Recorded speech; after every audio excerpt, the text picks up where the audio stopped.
Lo que Meteo por visa está que nós temos período de huracão bastante ativo, mirando o rapport de National Hurricane Center e de Colorado State.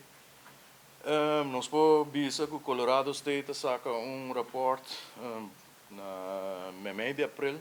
Este é o primeiro rapport que nós saca para a hurricane season aqui. Então, durante a hurricane season, nós aplicar o câmbio necessário para justificar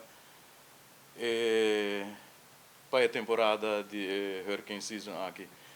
O que nós podemos primeiro com a averagem normal de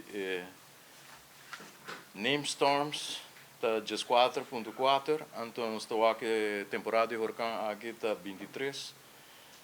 Huracão está 7.2 e aqui não está aqui 1. Major Hurricane está 3.2 e não está 5 aqui.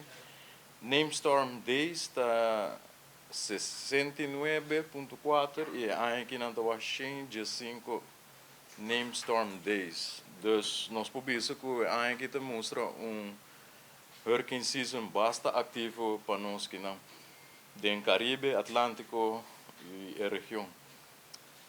Meteo nós está vigilar 24/7.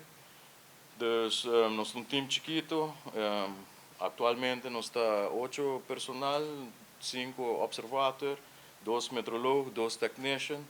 E o time chiquito nós está zorga para nós mandar alerta adequadamente para o público, para não portar alerta e portar na altura que para fazer junto com o CMO. Nós está organizar full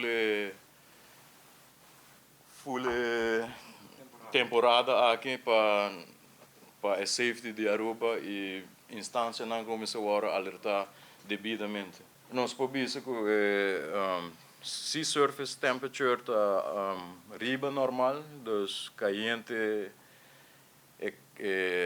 temperatura de la mata riba normal, está bastante caliente, certamente tem bastante energia cabo na nossa região.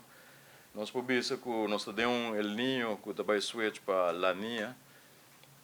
Então, que La Niña está bem favorável agora no Atlântico e Caribe para a formação de huracão, ou sistema não tropical.